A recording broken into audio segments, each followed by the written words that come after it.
we had a really thoughtful argument about, can you trust Facebook or not? You put this as infrastructure. And that is why you would lean towards, hey, you can trust Facebook on this. They've got a good track record. I think I would say as a business partner, no, I don't believe you can trust Facebook. I'd be very cautious if you're a startup of ever talking to that company. Like if they made like an Instagram API, I don't know. They may take it away from you. Never trust them on APIs. But on infrastructure, they do have a track record. So to be totally fair, I like to call balls and strikes. You will strike out with them as a partner, as a business partner. They will slit your throat. I know because my friends woke up and they're like, hey, J-Cal, you remember you told me if I went to bed with Zuckerberg, I wake up with my throat slit? I'm like, yeah. They're like, I'm in a bed covered in my own blood. This Week in Startups is brought to you by LinkedIn Ads. To redeem a $100 LinkedIn ad credit and launch your first campaign, go to linkedin.com/thisweekinstartups. Curotec. Are you one of those tech companies that knows you need to be using AI, but you're not even sure where to start? Well, then you need Curotec. They are AI experts, and they're offering Twist listeners an AI strategy roadmap tailored to your business for $5,000. That's 50% off the normal cost just for telling them we sent you. Check out curotec.com/twist to get $5,000 off. And Zendesk. The best customer experiences are built with Zendesk. Qualifying startups can join their startup program and get Zendesk products free for 6 months. Visit zendesk.com/startups today to get started. All right, everybody, welcome back to This Week in Startups. With me again, my guy, Sunny Madra. It's so great we get to spend this time together every week talking about our jobs and just how fast AI is moving.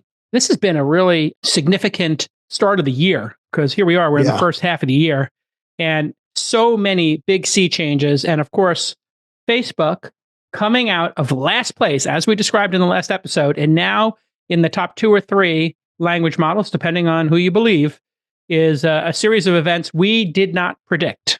We did predict, both of us, that open source would win the day, but I don't think either of us predicted that Facebook would be the one to do it or to do it at this pace. I will say, when they came out with Llama 3 on Thursday, its capabilities, and we're just 3 days in, right? It's Monday now. Its capabilities are blowing people's minds. Okay. The way to really think about what they've been able to do, which I think has everybody shook, and I mean shook it in like the best way possible, is that they showed that they were able to build a model that is much smaller, and in being much smaller, they were able to, hold on, I'm going to open this up real quick here. This chart right here is really amazing. And so we didn't get to talk about this in the last episode. So I'm going to go bottoms up. What this shows here is Llama 3 8 billion, the smaller one that they released, is better than the original GPT-4. Okay. Think about that. Okay. So GPT-4, everybody lost their mind.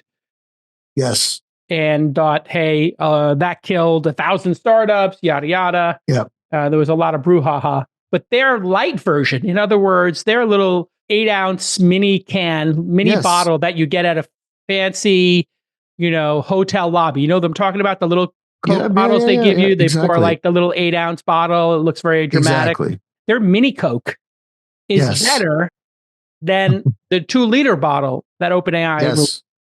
And so that is truly significant. And what that means, and it's also free. So free and unencumbered. What does that mean practically for businesses when a free and unencumbered open source model is being decided on, nice and light, or you're deciding on ChatGPT-4? These are the following considerations that happen because of it. 1, for your enterprise, you can run this model at scale with a relatively small footprint of hardware. In order to run GPT-4, you need like a significant footprint of hardware to run it. You can run this open source. So there's no getting in there. So 1, you can't. Exactly. 2. So I think that's 1. 2, because it's open source, to your point, you can have it run within your firewall. Yes. And so you can be sure it has the same capabilities that we were all raving about, but you have it for yourself privately. What does one lose by going open source versus going with a commercial product? In other words, if some giant corporation, GE, General Electric, is meeting with OpenAI, and their internal team or a consulting firm is saying, you got to go Llama. You got to go open source. Yeah. And then OpenAI's, comes that afternoon, and there's back-to-back meetings with the CTO, the CEO, CFO, all hands on deck. Yeah. There's 2 pitches. We understand the open source pitch.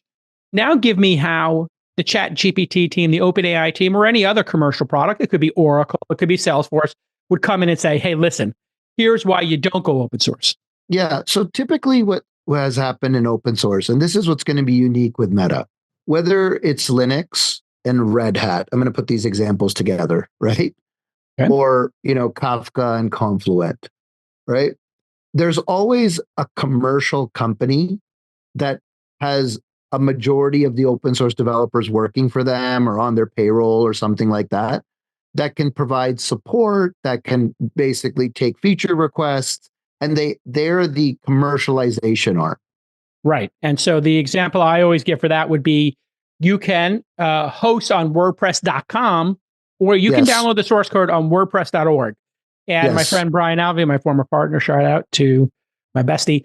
He works at WordPress now, and he works on the VIP product. If you're a VIP and you don't want to deal with managing everything, plugins, updates, and you're not going to get into the weeds, you might as well just go with WordPress VIP, which I did for a long time for my blog. Yeah. Or like Linux, you can go compile it yourself, or you're most likely going to go pay Red Hat, right? If you're an enterprise. Got it. And so, I think that would be like the one angle you'd say, hey, if you're a big enterprise and you want support, well, OpenAI can provide you support, or Anthropic can provide you support, or Cohere can provide you support, or Mistral can provide you support, versus I don't think Facebook is going to pick up the phone to XYZ corporation saying, hey, we're having some problems, can you help us fix it? So I think like that's one advantage that, you could argue about from a closed source perspective. But the flip side is, I think folks also understand if they go closed source, they'll get locked in. And so companies are going to lean towards, and we brought this up like a couple of weeks ago, the A16Z, they did like a little survey, and they said like 82% of enterprises want to work with open source. They don't want to work with closed source because they've seen what happens on that. Got it. Is there any concern in the marketplace? And then let's get to some demos here, because that's why people are here. If you're not watching the show, you can watch 2 middle-aged men to show these demos. You can excuse our appearance, but you get to see the actual demos. Go to YouTube and just type This Week in Startups, subscribe, put the bell on. We're publishing 3 or 4 days a week. God, I need another co-host. Help me with this heavy lift. So is there any concern about Facebook being the person doing this? And I know I've dogged Zuckerberg for decades just on how he treats partners, because I watched it happen to investments, and I watched it happen to myself. For a period of time, they were promoting these pages, and I had talked to our friends over there, and I started building pages, and then they rug pulled us, and I got really upset about it. I told, Sheryl Sandberg and other friends over there, like, why are we investing in these pages? And then we get to 100,000 people, and we paid to get those 100,000 people, and then they rug pulled us, and only like 1,000 people would see our updates to that page, even though they were following it. And they said, oh, pay to boost it. And I'm like, well, wait a second. If I had built a mailing list with this, $1 or $2 per subscriber, I would own them, and I wouldn't have you mitigating them. So I really got very upset at Facebook. I'll be totally honest. As an entrepreneur, Mark Zuckerberg did it to my friend Mark Pincus, and Mark Pincus is friends with Zuckerberg. So if he'll shiv Mark Pincus and Zynga, and this is all public knowledge, I'm not speaking out of school here. You can just look it up, and throttle their traffic, et cetera. And all those businesses that were built inside of Facebook on the dev program, they screwed them. So is it possible in any way for Facebook to screw people here, like they've done every other time? Navigating the B2B maze can feel really tough, huh? You're trying to hit the mark with all those top tier executives. You want them to pay attention to your enterprise product. But where can you find all those big fish, the whales, the ones who call the shots and make the buying decisions for corporations, for startups, and everybody in between? Well, here's where LinkedIn ads is going to solve that problem for you. And I've used this. It is one of my secret weapons. LinkedIn means business. Business equals LinkedIn in people's minds. When you're on LinkedIn, you're in the business mindset. So you're going to really be thinking about business products and services. You're open to those opportunities. And LinkedIn recently passed 1 billion users. 180 million of those billion are senior executives, 18%. But hey, we all know about the 1%. 10 million C-suite executives. That's your CFO, CTO, CIO. These are the people who are always looking for a new product or service to make their organization run better, but they are on LinkedIn. That's why LinkedIn's ad platform delivers 2 to 5 times greater return on investment compared to other social media platforms. So easy to understand why this is, because this is where all the business people are, and they're in that business mindset. Super easy call to action. Make your B2B marketing everything it can be and get $100 credit on your next campaign. Go to linkedin.com/thisweekinstartups to claim your credit. That's linkedin.com/thisweekinstartups. No spaces, no dashes. Terms and conditions apply because they're giving you a $100. I'm going to give some examples here. 3 big projects that Facebook has really changed, the shape of the open community around are the Open Compute Project, where they basically we talked about this last episode. Explain this, yeah. Exactly. So what Facebook ended up doing was open sourcing their designs for everything you see here: cooling environments, data centers, networking gear, racks, security, servers, storage. Wow. And so they basically, and look, like they really believe in this, and it helped create an ecosystem and a supply chain. Explain to people why Facebook would do the Open Compute Project, and if they had an innovation saying cooling computers, lowering energy consumption, or maximizing storage, they would share that with competitors. Why would they do that? Why would they give away their innovations? I would say because ultimately they didn't view that as like their differentiation they're not a data center company, they're a social network, right? And so they knew that if they open sourced it and other people picked it up, it would improve the supply chain. It would make it such that they could buy more and they wouldn't have to be like the sole proprietary bespoke vendor. So I think it was a really smart call on their part. Right. And said another way, the more innovation they gave away, the more innovation would come in. So Correct. While it might seem to be in the short term not wise to tell your competitors like Google or Amazon, AWS, they're all watching the Open Compute Project. They see some great innovation in maximizing storage or reducing heat, in a server rack, and they take it, quote unquote, steal it, and they leverage it. Well, that's a bummer, right? You just lost an advantage. But for every 10 things they give away, the concept here is they might get back 20, 30, 40, a multiple of innovations. Am I correct? Yep. And look, like they've been able to really become a leader in data centers because of that, right? They have some of the best in the world. I'm going to give 2 more examples really quickly here. React.js. So they created this framework so that you could have basically a common code base for your web and native applications. And they created it and they open sourced it. And many, many companies use this framework to do web and mobile apps out of the same code base. Which is why, at a period of time when people use React, a lot of the libraries that were available, the default libraries, et cetera, everything started to look like a Facebook app. I think, right? Like there were so a lot of the buttons or UX, UI experiences you might have come from libraries that are React. Yes. And again, they give this away. They don't consider the interface. They don't consider the hard drives or the energy or the cooling systems as where the value lies in their business. They see both of these things as costs and friction. Great. Let's keep going. And the last one is PyTorch. So I know about this. Yeah. So PyTorch is the tool that is used to create models. And it's based on Python. It's based on Python. It's called PyTorch. Exactly. And so this is this is what models are written in. This is what's used to train models. And so what I would say is when it comes to this whole AI revolution, they've been at the core of it. They've been pushing this technology. And if it wasn't for what they've done, we wouldn't see as much advances as we see across the board. So these are some examples where these are fundamental components to the modern internet as we have it today. And Facebook/Meta has been at the core of them all. Great. Awesome. So they have a history. You put this into the bucket of not partnerships for using the social graph and the social network and the ad network.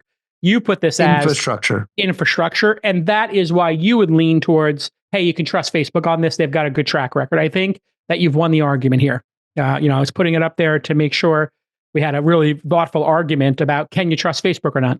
I would say as a business partner, No, I don't believe you can trust Facebook. I'd be very cautious if you're a startup of ever talking to that company. Like if they made like an Instagram API, I don't know. They may take it away from you. Never trust them on APIs. But on infrastructure, they do have a track record. So to be totally fair, I like to call balls and strikes. You will strike out with them as a partner, as a business partner. They will slit your throat.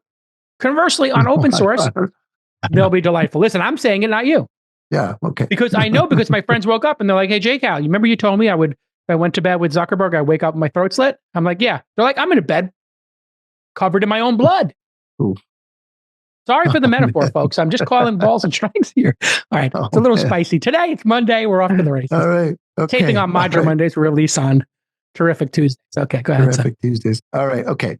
Let's get into one more small piece of news because it's important with a lot of things going on in the world today. And then we'll get right into the demos after that. Okay. Hope this doesn't have to do with Ukraine or Trump. It's like somewhat related. Tangential. Okay, here we go. But I think it's worth talking about. My inbox and my DMs are filled with people saying, you have to stop Sachs from talking about Ukraine. All in is being ruined by politics. And then another group of people saying, why didn't you cover these 3 political stories? I want Sachs's opinion on this.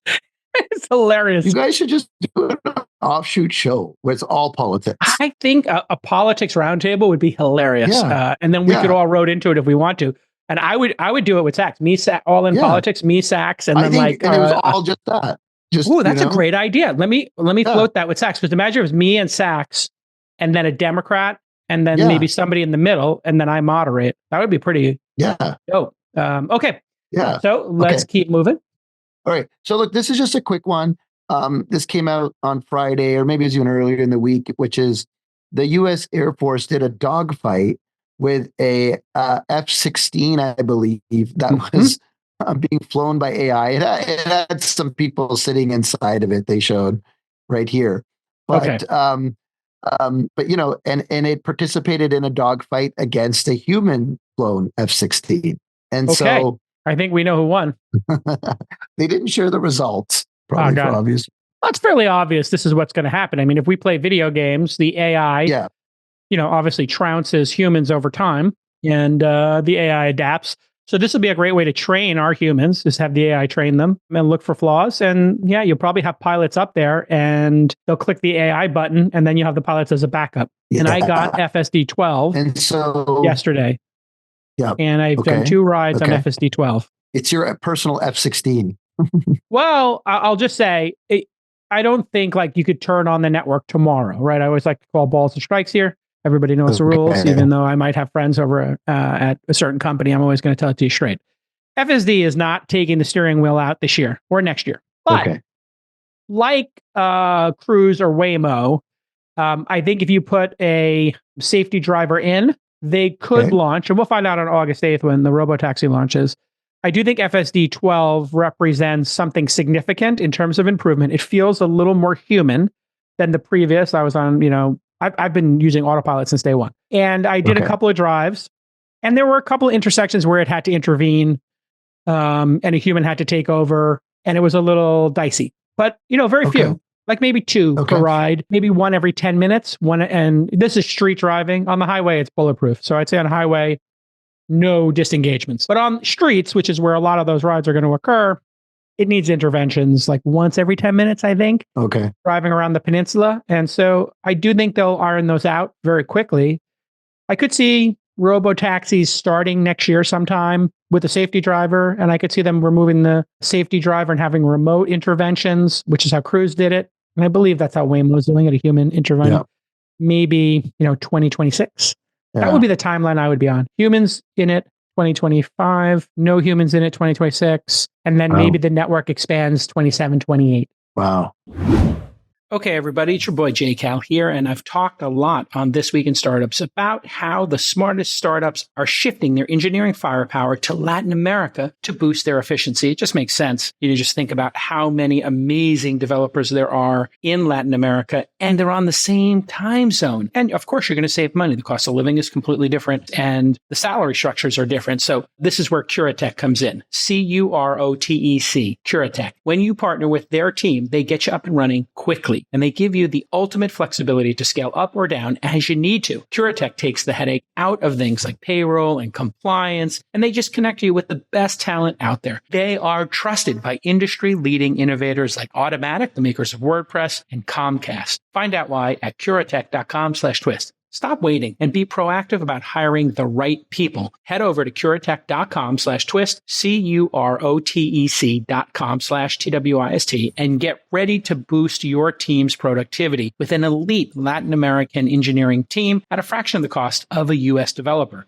And you'll get 20% off your first month. How generous. Thanks to the team at Curotec. Have you tried the Waymos in the city? I haven't used it yet. I got a bunch of invites, but I know enough people who've used them to say, hey, look, on a small grid, yes, without like anything too crazy, like suburban driving or, 1.5 lane roads. Crazy person jumping on the hood and smashing the windshield. I mean, it does seem to be doing a great job. And Cruise was doing a great job until they got kicked out of the city, and they were doing some fugazi stuff. It looks like they were a little edgy. But your point about this F-16 is AI is ready for prime time. AI is ready for prime time. It's going to be everywhere in our lives. Okay. Yeah. Let's get into it. So actually a really good transition, Jake Howell. We don't spend a lot of time talking about this product, but they've had some significant improvements. So I'm going to bring up Grok with a K. Oh, okay. Here we go. What I've found in my most recent efforts is that Grok with a K in regular mode is awesome. Elon's Grok is awesome for first-party research. What does first-party research mean? Define that. I guess like I'm doing research myself, and I need to get an understanding of from a broad range of topics, and I want it summarized so I can read it myself. And so I've done the work. What I'll say is and maybe you can pull up an example too if you want, but I did this. It's like, what are people saying about Llama 3? And I'm just going to read this for everyone that's not watching. It says, people are expressing a range of opinions about Llama 3. Some are excited and enthusiastic about its capabilities, praising its performance and the fact that it can be run on personal machines. We were just talking about this. Yeah. The highlight of the model's length and quality of responses, and some even compare its performance favorably to much larger models like GPT-4. Users are sharing their experiences using Llama 3, with some describing it as incredible, the most capable openly available LLM to date. However, there's some curiosity and skepticism with users asking about its performance on private benchmarks and whether it can compete with larger models, right? There's a surprise amongst users at the lack of discussion of Llama 3 on Twitter, despite its release. It's a really interesting, what I find for topics that are very timely, which, you and I have to think about when we're doing the pod. You have to think about it when you're doing your other pods. It is the best that's out there, because it does not have to go out to the open internet to go and research these things. Yeah, and here's mine. I just asked it, how are the Knicks doing in the playoffs? And, hallucinations and your data are still a problem. Mode too. But you had it in fun mode. Oh, so I have to take it out of fun mode? Because in fun mode, it says the Knicks have started their playoff journey with a solid performance, securing a 2-0 lead over the first round series against Philadelphia. Okay. So that's wrong. It's 1-0. Okay. So let me just put it in regular mode here. Yeah, put it in regular mode. Right. Okay, and then I got to ask the question again, I guess. So in the first sentence, it had the thing wrong, but then it had a lot of actually real good stuff. Josh Hart's critical three-pointer in the fourth quarter, sealing the deal. Yeah. And then it says, looking to game 2, the Knicks are aiming to build on their lead and maintain the home court advantage. So that's all true too. What I like is it gives you the actual tweets below where it's pulling that information from. Yeah. And so I was about to say, where are the sources? And here are the sources. So I think Grok is again, we talked about how data is the new oil. And here, even in regular mode, it must have this 2-0 lead wrong again, because it's pulling in. Telling us the future. Let's place a bet. Exactly. Well, it is true. We're going to win the second game tonight. The point here I think I'm making is the data on Twitter, or X, formerly known as Twitter, has a huge advantage. It's real time. But it's going to take the model a long time to understand what's spam in that system, because Elon made a very brave decision. And I don't really talk about this stuff too much, because then everybody thinks I have some inside information, or I'm trading on Elon's name. So I'm always a little bit cautious about talking about this. But let me just give you my 2 cents on what Elon did in terms of freedom of speech. It's not what I would have done if I bought Twitter. I'll tell you that. I would have not done that. I would have made it into an entertainment platform. And that was my vision for it. Not that my vision cares, but I thought, doing a Twitter comedy festival, a Twitter music festival, just build up the entertainment and have it be like a competitor to Disney with the Social Network or a competitor to NBC. That's what I would have done. But that's me. I'm a media guy. Yeah. I mean, what Elon did going for free speech is the greatest mitzvah you could do for humanity and democracy. But there is a price for it. And the price is you have a lot of anonymous accounts. And so you've got, Wall Street Bets, Kane Coa the Great, this one, that one, tons of these anonymous accounts that are getting huge followings that could be controlled by state media, could be some dude in their basement getting paid by some organization, who knows what organization's paying them, or it could just be somebody who's a partisan. It could be somebody who's mentally ill. It could be somebody who's 3 or 4 of those things put together. So when you have freedom of speech and you allow the Overton window to open, what happens? More people are going to say more risky, crazy, insightful things. So you get more noise, and then somewhere in that noise could be incredible signal. In other words, the next Pulitzer, the next whistleblower will happen on X or Twitter. But you'll also have a lot of false positives where Alex Jones says Sandy Hook parents are actors, right? So you're going to 100x the number of conspiracy theories. And then you will get with that some amazing moments where you break news before anybody else, or you're on a story that's super important before anybody else. Yeah. What does that mean for this language model in your mind, Sonny? What does that do to the language model when you have all the conspiracy theorists, a lower window for posting and not having things being taken out? Yeah. I'm going to share again.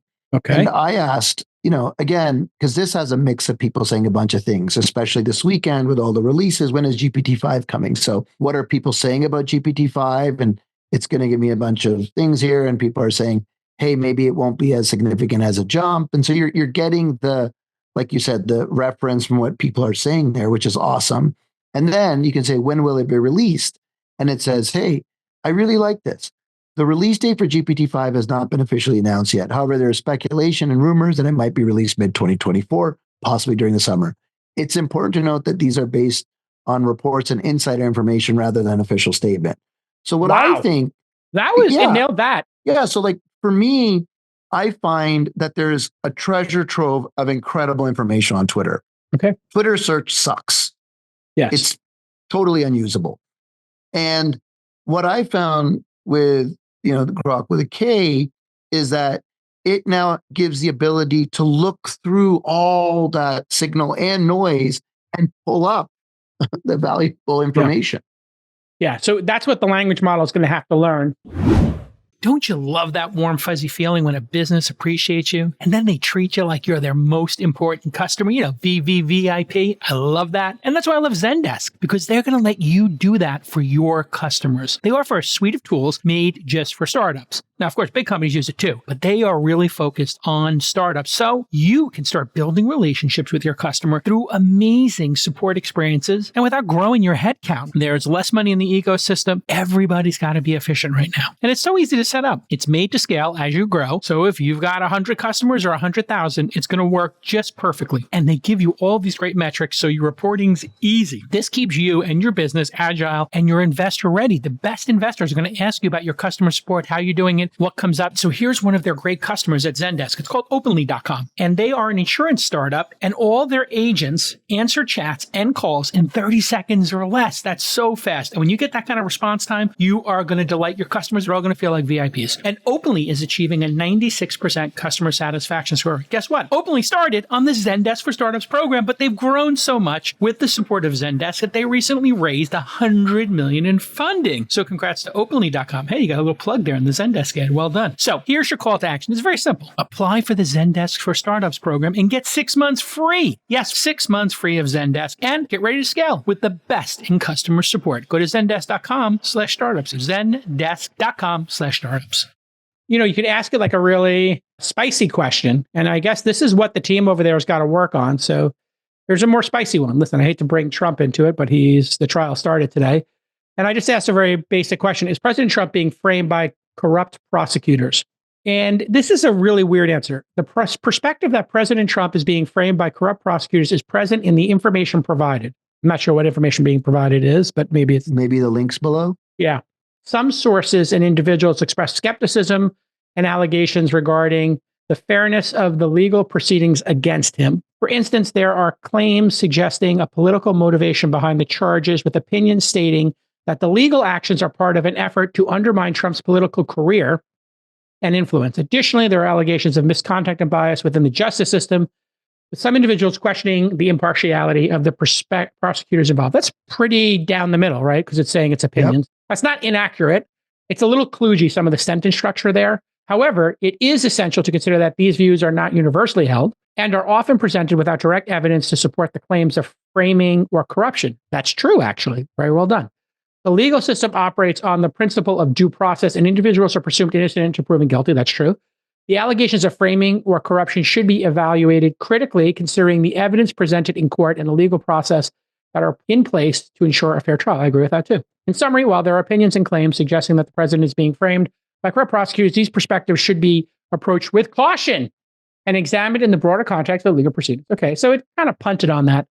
When I see it punting like that, is that a, what did you call that layer that's above the language model, the rules, the guides? Like content moderation, This has heavy content. This is heavy guardrails, right? There's an intervention that says talking about Trump or trials. I don't think so. You don't think there's guardrails? If you stick with sort of Elon's whole thinking around open, I think that's like, so here's my view and why I wanted to bring it up. I think it's actually aggregating the large corpus of data and giving you the average of what it sees there. Huh, interesting. And that is the average of what it saw. Okay. So I think it's going to be really interesting to monitor this, because I would like to see the same answer based upon Facebook data, based upon LinkedIn data, and based upon just Google News, and if you had 4 LLMs, just based it on those 4 different perspectives, and then podcasts, it get really interesting. And I think there was, and this is where the blue checks decision that Elon made, and I understand why he made that as well. It was like a 2-tier system of like, these are the elites, and then these are the the peasants. There was something beautiful about the blue check mark system, which at least you knew it was who you said it was going to be. And the blue check mark system means it's a paid person. They have a credit card in the system, or they're paying on their iPhone, but you don't know if it's actually that person. And, that can lead to confusion. They could, if they still have the data, and they might be doing this, know who the journalists are in the system, who the government organizations and politicians are. They probably know that data. And then how could you use that to program an LLM? If you said you have journalists from verified publications, you have politicians who are verified, you have people who work for those politicians, you have non-government organizations, would you be able to make a better product by knowing the identity of the input? And do you think they're doing that yet? That's a really good question. I mean, technically, basically the best type of training data for an LLM is like a textbook, like how a textbook is structured, which is some bunch of theory and then a bunch of Q&A, the question and answers that you get in the chapter. Yeah, sure. And so if you can take the data and formulate that, and so you can be like, here's a bunch of things that JCal wrote, and then a Q&A that happens over it so that it can get a better understanding of that data. So if you can do that, you can create really, really powerful, constructs that can be used to determine if someone's fake, if someone's written something in a fake way, or if, what we think this person's opinion may be based on past history, those type of things. Yeah, and I also would encourage the team over there to look at, if they haven't already, it seems obvious, I'm sure they have, how long has this account been around? Who follows this account? What's their follower ratio? Just like signals of, should this person's opinion be put into this response, right? Yeah. So this first person who is quoted here is not a blue check mark. So this is where I think it's going to get super interesting, is who are they referencing? So you can see my screen here. The first link was a person named Michael Bertot. And he said on April 15th, 2024, very recent, this week, is there a human out there with a brain who still believes Democrat prosecutors aren't going after DJT simply to keep him from beating up on Grandpa Joe and the green dreamers he enables with charges they would never dare bring on anyone else? Please. Okay, let's just, what's your guess? It's only got 44 views. So why this one is being cited with only 44 views? I wonder if it should be included. Like maybe there should be a minimum number of views. Something to do with that. Now, I want to ask you, because I clued it off here with the 44 views. When do you think this member joined Twitter? And how many followers do you think they have? Well, less than 100 and... Okay, less than 100 followers? And I'd say after 2016. Okay, so you think they're under 8, they're 8 years old or younger on the platform, and they have under 100 followers. I'd say under 500 followers, maybe under, I'll say under 500 for sure. Okay. And I think this is a 4-year-old account. Let's take a look. We're going to click on their profile page here. Let's go. See what we got. Let's see. All right. He has joined in 2014, 10 years old. Okay. 966 followers. Okay. He's an economist, Louisiana defender. Yeah. He's Maria's husband. Mel, Coach Billy, and he's a dad. So he's been around a long time. Maybe that's why been around a long time. So maybe that's why he's in the answer. Yeah. So let's check. So, okay, good job there. And then here, this one, Jordan, President Trump supporter, verified account. Yeah. Take a look. What this stolen, crooked, and evil administration, the crooked DAs, judges, and other liars have done to President Trump is in fact criminal. President Trump is innocent, but those prosecuting and prosecuting him are actually guilty of the crimes they accuse President Trump of. 1,100 views. Yeah. And she's got a MAGA hat on. Well over 10,000 followers. 10,000 followers. And then when was her account created? Oh, here we go. Oh, wow. Like 122,000 followers. But she's following 60,000. So she doing the reciprocal follower thing. Yeah. Yeah, trying to follow it. I support President Trump, greatest president we've ever had. I am a daughter, says her. So here we go. Let's check the third. Okay, last one. You do understand that those were federal agents trying to frame Trump. All right, 34 views, and he joined in 2014 as well. Wow. So I think actually, I'm going to give some credit here. They did say they were doing conspiracy theories. I didn't say conspiracy. I did say, do you think he's being unfairly prosecuted? So they looked for tweets of people who on average were 8 or 10-year-old accounts with decent follower accounts in 2 out of the first 3 citations. So I actually think they probably are using a really good algorithm. We'll ask Elon to do this. Interesting. Great. Okay. Cool. All right, let's do some demos. Grok is, I think this is big picture. I have a question for you. Where's the Reddit LLM? And how much is that company worth when they launched their LLM? Well, didn't someone license their data? Yes, 60 million from Google, yeah. But that doesn't preclude them from having their own. And if there was a Reddit language search, and when you came to there was an AI search on the top level, like Meta.ai. Yeah. What's the value of that company? And is there a J trade here? Oof. I need to know if there's going to be a language model. Anybody who's listening to this, let me know if there's a language model coming. Yeah, I don't know. I would say the fact that they license their data to someone like Google doesn't give them a chance to create something that can be uniquely differentiated. That's my take. Yes, they will be able to do one that's unique, right? Because they have a lot more data. They will not be able to, because they license all their data to Google.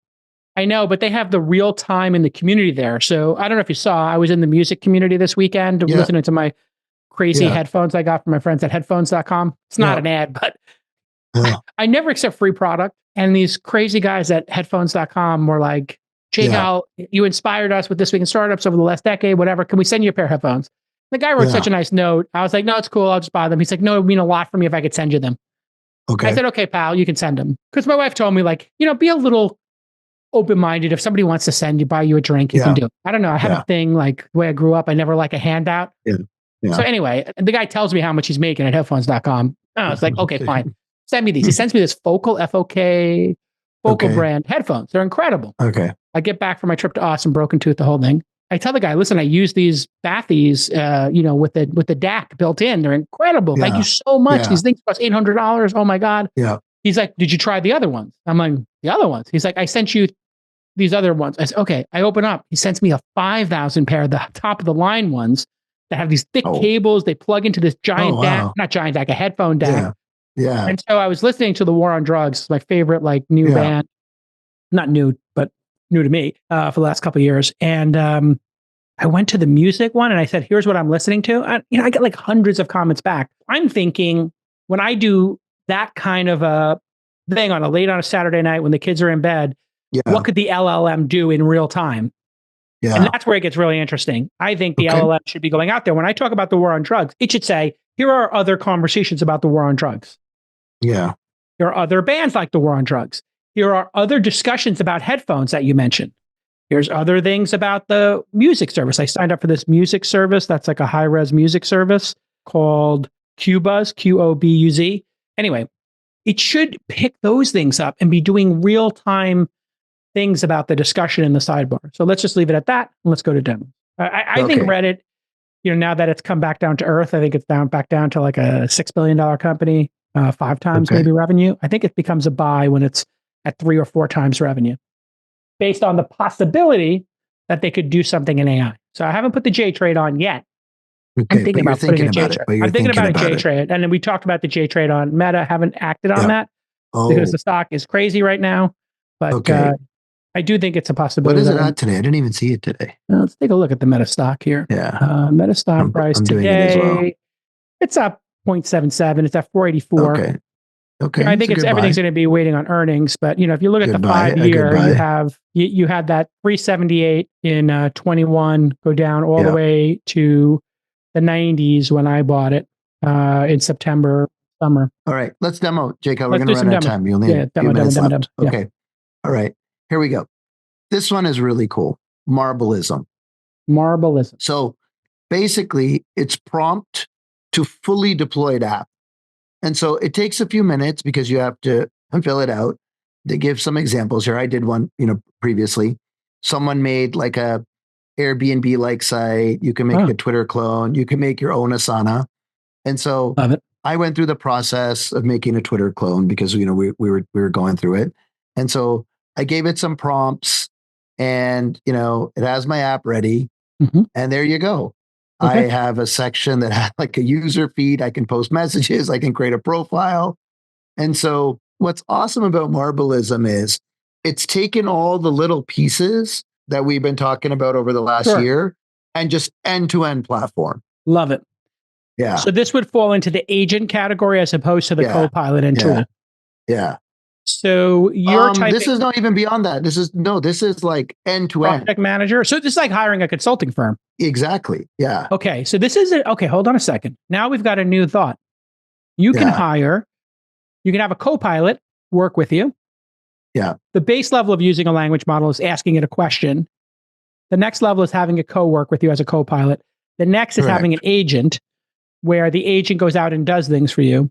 And then the next phase is the maestro or consulting firm where it puts the whole thing together. And here is our first example where it's doing that. Wow. Okay. Yeah. And so you can post messages. And like I said, I just did it end to end. And look, this is a running app. I can send you the URL of it. You can go to it. Wow. It's wild. Some of these examples here where you're getting it's, builds a database, it builds everything that's required for it. And so really impressive, really impressive. And I think you can make use of this within the, launch / twist ecosystem. The incubator accelerator. Yeah. So I do like more people. I think this would be more for Founder University. So let's put this person in touch with Kelly for producers who are listening. Put us in touch with Kelly and Presh. I want this person to come speak at Founder University and show it, because at Founder University, we only accept multiple teams with a developer because we want to see the product improve every week. We don't want to just see ideas. And typically the people don't have the bankroll to hire a firm. And if you hire a firm, you're not collecting the talent inside of your own company. So that's looked down upon in Silicon Valley. So we kind of take a Paul Graham approach at launch, and Founder University, our pre-accelerator, where we want multiple teams because they go further. So we ideally want 3, but we'll take 2, and we rarely take a solo founder, but we do sometimes, 1 in 50 maybe. But we want to have a developer on, we want builders on that founding team writing the code. Yep. So here I think you could have people making MVPs and little products. We had great success with people using Bubble as but one example of a no-code platform, and Webflow and other ones like that inside of Founder University. So very cool. You can apply to founder.university if you want to learn, be one of 200 people who learn how to build a company. Yeah. All right, great job. So I think if someone has an idea. I give it an A. I give it an A. Okay. All right. I mean, I'll tell you why, because we've been waiting for this. And the first person gets the highest grade here. This person beat the rest of the class out. We have people who are doing UX design. We have people who are writing code.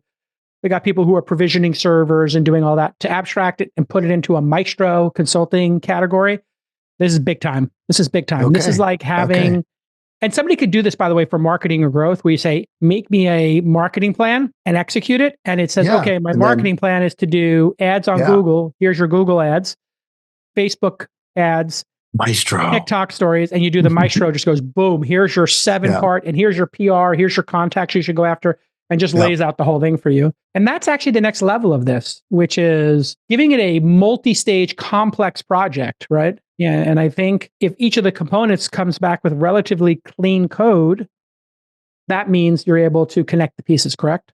100%. What grade do you give it? Yeah, I mean, I was in like the B+, A-, only because I would like to see it be I'm an engineer, so I'm a builder. So it was like a little bit like, I wish I could do these other things with it, but they can add those features, right? But overall, the fact that you can go from prompt to deployed app, and they kind of did all the orchestration behind the scenes. Yep. Yeah, so I'll go to A-. I'll give it an A-. Sounds good. Awesome. We got one more demo. Let's do it. So this one is really cool. This is a Y Combinator company, and you're going to have an appreciation for this. It kind of gave me like AI and Mahalo vibes. What they've done is this team has created a vertical search engine with AI and products. Okay. And so Lumona, right? I guess that's how we would say it. And so I'm just going to pick one of their, pre-selected ones here. And then it's like, before we begin, you can get some more information. Tell about what the search you did was. Oh, sorry. Yeah, I did. I'm just going to go back here. How do I get rid of acne on my forehead? Okay. Probably a super common question for teenagers, right? And so now it gives me a bunch of high-level insights that I can dive a bit more into, which is it tells you if you have oil control, non-comedogenic. Exactly. So and I can go into these things a bit more if I want to, which I think is exciting. Or you can just say, you know what, forget all that. Show me the product results. And what it's done is it's gone and it's scraped. It's exactly what you said. It scraped Amazon reviews, YouTube videos, and Reddit. And it's put it all together. And now it's given me a page that's like exactly a what we did. Style, yeah, exactly. Right? Mahalo style page. Yeah. Yeah. But for skincare. And it went in but it did all the work with AI. Amazing. I was like, that's impressive. Well, it's 15 years later after Mahalo. We couldn't do this when we had Mahalo. We did this manually with a Wikipedia style approach where people would edit the pages. And so the pages would get stale. And so then we'd have these rushes where I'd have everybody come in and say, update all the pages. Yeah. I just had literally people getting paid $40,000, $50,000 out of school 15 years ago, which is a pretty good salary, by the way. Yeah. And I just hired people at college. I literally had 50 people in a warehouse in Culver City writing SERPs. And it was a lot of fun. Yeah. We had shout out to all the people who did that. And we were making $10 million a year in Google search ads, but then Google took us out of the index because, they're sharp blood. Breaking news right now. Meta opens up its VR OS called Horizon OS to third parties and says Asus and Lenovo are both planning Meta Horizon OS compatible headsets. So I think Meta is behind with their headsets because of Apple. I think they consider the Vision Pro such a competitor. Yep. And here we go. Boom. They are now going to let everybody use their OS to try to compete and do what Microsoft did with Dell and HP. You this guys is part of getting fit. Just put it out there, see what happens. Put it out there, let other people. Yeah. Awesome. Well, this has been great. I give that one a B. A B. Oh my God. No, I mean, I'll be honest. I think anybody can hack this together in 60 days. And so what we need to see out of this is proprietary data, how they're going to get users. I mean, B is not bad for just graduating Y Combinator and having this thing out in the public. But I mean, the design is terrible. I'll be honest. Like this looks on a design. If I was going to give this a rating on a design, I'd give it like a 5 or a 4 out of 10. Okay. It's a terrible design. I mean, the formating is terrible. I thought it was pretty useful. It's giving the logo's terrible. The UX is terrible on this. Maybe it's because we're looking at it on the desktop. But the content seems like they did exactly what you're looking for, which is to just give you a top level overview of everything that's out there. And the goal is how quickly can I get you the knowledge you're looking for from a disparate set of sources. And on that, they've succeeded. Just hire somebody I would hire 4 designers for $1,000 each to redesign that one page. This is my secret to doing great design cheaply. You allocate $5,000. You give 3 people $1,000 to just design 1 or 2 screens of your app. Okay. Most designers charge $50 an hour, so that's 20 hours of work. 20 hours, okay. Pretty fair deal. Okay, so now you take those 3, you drop the weakest one, you take the top 2, you give them feedback, you say, hey, for another $1,000, I want you to make a new version. Here's my feedback on your first version. So you did 3,000, then you did 2,000, and then you pick the best of those 2, and you have that person become your designer on an ongoing basis. So it took you $5,000. You got 3 different looks, got 2 2.0 versions. You got a final version that you then work on with the one who was the best to work with. So for $5,000, instead of giving it to one designer to do your whole website, you give it to 3 and you do 2 rounds or 3 rounds of bake-offs. You can adjust it to your liking, but the other thing I find is some designers disappear because, they're designers. Sometimes they're a little flaky. So sometimes you hire 5 for $1,000 each. Only 3 of you get you the product that you're looking for the date. You say, I just need the product by this date. So anyway, and that's fair for designers too. They like these quick jobs. Okay, great job. What do you give it? I thought it just hit on again, good execution, end to end, verticalized. And I feel like that could be the future for us. My letter grade is B+.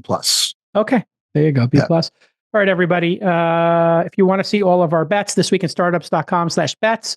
When Sunny and I make bets. And then you can see all the AI playlists. Thisweekinstartups.com/AI should redirect you either to a landing page or to the YouTube playlist. We have an AI playlist there. Yep. All right, Sunny, you're amazing. Thank you, sir. You put so much energy into this. You have so many deep insights. Mm-hmm. And I always like to give Grok a plug. You can go to console.grok.com. And you can follow x.com/Sandeep. I'm x.com/Jason. If you are applying to Y Combinator, congratulations. But no, only 1% of people get in. So what I love to do is just tell the audience, if you have your application, it's sitting there in your inbox, you've already got it all cleaned up, ready to go, email yc@launch.co, launch.co. We don't have the M, drop the M. yc@launch.co. Forward us your application. If they reject you, that's okay. They reject 99% plus for the elite program. Guess what? I have a program too. We accept 1%. So if you just forward us your application, that's good enough for us.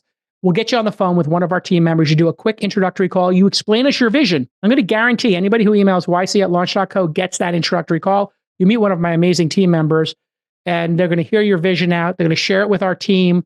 And then, hey, if it's a fit for you and for us, we'll do a second meeting. And then if you get past the second meeting, I'm the third meeting. And then you get to hang out with me.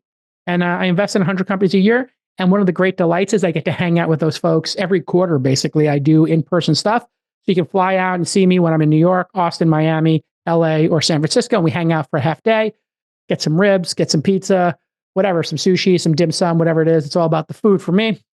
And we hang out and we work on your business. Great delight for me to get to work with founders. So yc@launch.co, forward us your application. And by the way, I'm watching them come in. And sometimes I just hit reply if I really like one before my team even gets to it. And I just give them some thoughts on what I think. And hey, we accept just under 1%. So if you put the 1% together, now you've got, instead of a 1 in 100 chance of getting into a program and getting 125K, you got a 1 in 50. You got a 2% chance. Now you doubled your efficacy. All right. Great product insights too. I will say, I've seen Jay Cal in action. Amazing product insights. Thanks, pal. You've been in the game a minute. I've been in the game for a long time. I've seen over 10,000. I've done 10,000 in-person pitches from founders. And what happens when you do 10,000 of them is you'll see the same ideas over and over again, or the same customer base over and over again, the same, business models, techniques. And you will see some mistakes, and you will be able to give some insights. Many times I'm meeting with a founder and I'm like, hey, do you know about these 3 companies? They're like, no. I'm like, oh, okay. You're 25 years old. In Web 2.0, there was this company in Web 1.0 in the .com era called Webvan. And then there was this other company called Postmates. And then there was this company. And I'll tell them about companies, and we'll pull up the Wikipedia page, or we'll go to the Wayback Machine and look at their landing pages. And they're like, oh my God, somebody had the exact same idea as me. I'm like, ideas are easy. Execution is everything. How are you going to execute better than these people who failed? And hey, do you know those people and why they failed? They're like, no. I'm like, you ever think you want to email one of them? Tell them you have the same idea they had 15 years ago, and Jay Cal told you to email them, and then maybe they'll tell you why they failed. Man, it's such a great unlock. Just like when I saw Lumona today, I could tell them their pages are not designed well enough for people to come back, right? They need to be designed a little bit better. So that's like a Mahalo piece of feedback. Yeah, I would love to have him on the show. Yeah, I'd love to meet him. Sunny, anything? Did you make grok.com/startups yet? That should be on your punch list. Well, okay. It'll be there. It'll be All there right. this week. So grok.com/startups. We were launching Llama 3. /twist. Yeah, that was more important. We'll see you all next time. Bye-bye. All right. Great job, bye. brother.